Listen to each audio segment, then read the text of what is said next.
নমস্কার, রান্নায় হাতেখড়ি থেকে আপনাদের জানাই স্বাগত। আজকে রান্নার বিষয় হলো গ্রিন মুগ তরকা। মুগকে আমি ৬-৭ ঘন্টা ভিজিয়ে তারপরে প্রেসার কুকারে সিদ্ধ করে নিয়েছি। আপনারা ওভারনাইটও ভিজাতে পারবেন। সিদ্ধ করার সময় এলাচ, দারচিনি এবং লবঙ্গ দিয়েছি। জলও অতিরিক্ত দিইনি, এরকম মাখো মাখো জল দিয়ে সিদ্ধ করে নিয়েছি কুকারে। আর লাগছে আদা কুচি, রসুন কুচি, কাঁচা লঙ্কা কুচি, টমেটো এবং পেঁয়াজ কুচি। এখন রান্নাটা শুরু করব।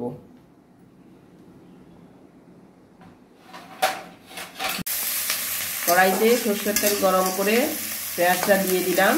পেঁয়াজটা ভালো মতো কিছুটা ভেজে এবার দিয়ে দেব অন্যান্য মশলা।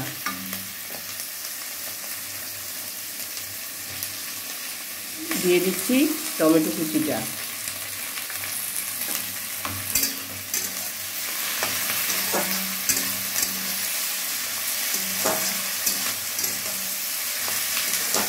টমেটো কুচিটা ভাজা হয়ে আসলে এবার রসুন কুচি, আদা কুচি দিয়ে দেব।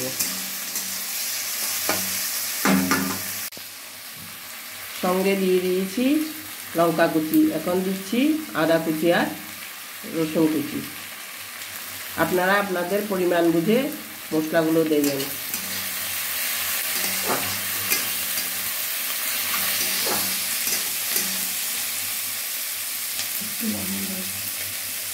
সামান্য একটু লবণও দিয়ে দিচ্ছি।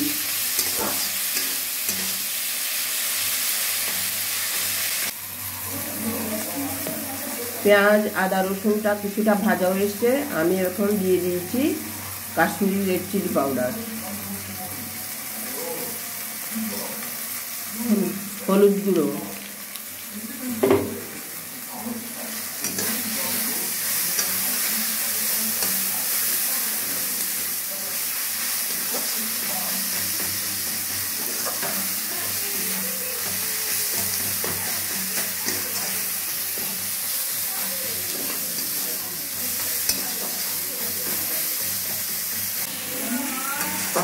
মশলাটার মধ্যে একটু জল দিয়ে নিয়েছিলাম, ওটা দিয়ে মশলাটা ভালো করে ভেজে এবার সেদ্ধ করা গ্রিন মুগটা দিয়ে দিলাম।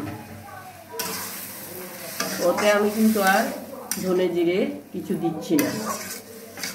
এবার ভালো করে এটাকে সাঁতলে পরে একটা তড়কা ফোড়ন দিয়ে দেব।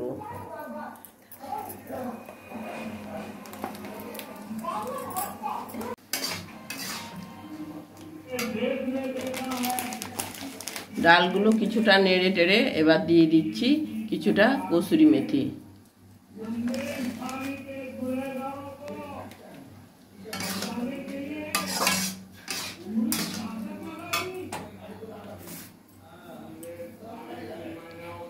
এবার ভালো করে ফুটিয়ে নেড়ে চেড়ে আবার একটু সম্বাদ দিয়ে নেব। ভালো করে সাঁতলে আমি এর মধ্যে এবার পরিমাণ মতো জল দিয়ে দিয়েছি। এবার কিছুক্ষণ ফুটতে দেব। ঢাকা দিয়ে দিচ্ছি।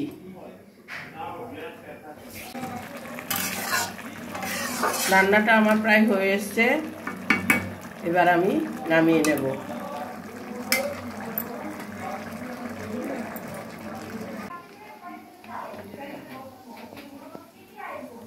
কড়াইটা পরিষ্কার করে কড়াইতে আবার একটু তেল দিয়ে দিয়েছি। তেলটা গরম হলে আমি শুকনো লঙ্কা দেব।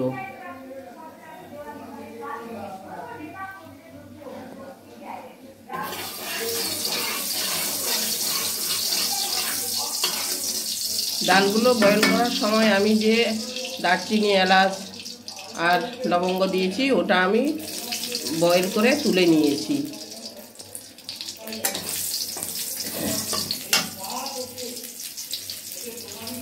আপনাদের ইচ্ছে হলে আপনারা রেখেও দিতে পারবেন, তুলে নিলেও কোনো অসুবিধে নেই।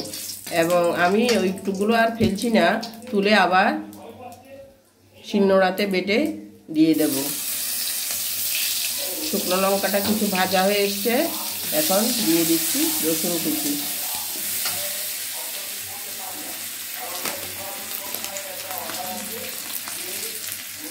দিয়ে দেব কিছুটা কসুরি মেথি,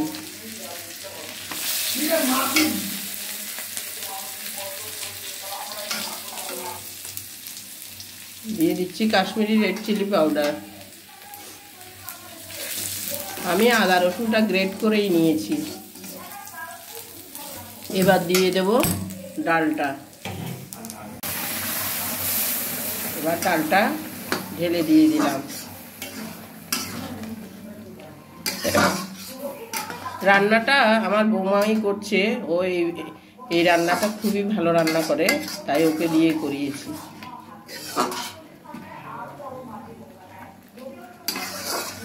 কমপ্লিট হয়ে গেছে। আমি এবার গরম মশলাটা দিয়ে নামিয়ে নেব। নামিয়ে আপনাদের পরিবেশন করে দেখাচ্ছি। আমার বলতে খেয়াল ছিল না, একদম যখন ফুটে এসেছে নামানোর আগটা দিয়ে তড়কা মশলা আমি দিয়ে দিয়েছি, ওটা মিস হয়ে গেছে। আপনারা আপনাদের পরিমাণ বুঝে সমস্ত মশলা এবং তড়কা মশলা সব দেবেন। আমার গ্রিন মুগ তরকাটা একদম রেডি হয়ে গেছে। এই রেসিপিটা আমি যেভাবে দেখিয়েছি ওইভাবে করে দেখবেন। যদি আপনাদের ভালো লেগে থাকে লাইক শেয়ার কমেন্টস করতে ভুলবেন না, সাবস্ক্রাইবও করবেন। দেখুন কি সুন্দর হয়েছে এবং স্মেলও খুব সুন্দর বেরিয়েছে। আমি যেভাবে দেখিয়েছি ওইভাবে আপনারা করে দেখবেন, খুবই ভালো হয়। আপনারা রুটির সঙ্গে বা পরোটার সঙ্গে পরিবেশন করে দেবেন, খুবই ভালো লাগবে। আজকের জন্য এখানে বিদায় নিচ্ছি। সামনে দেখা হবে নতুন কোনো রেসিপি নিয়ে। ধন্যবাদ।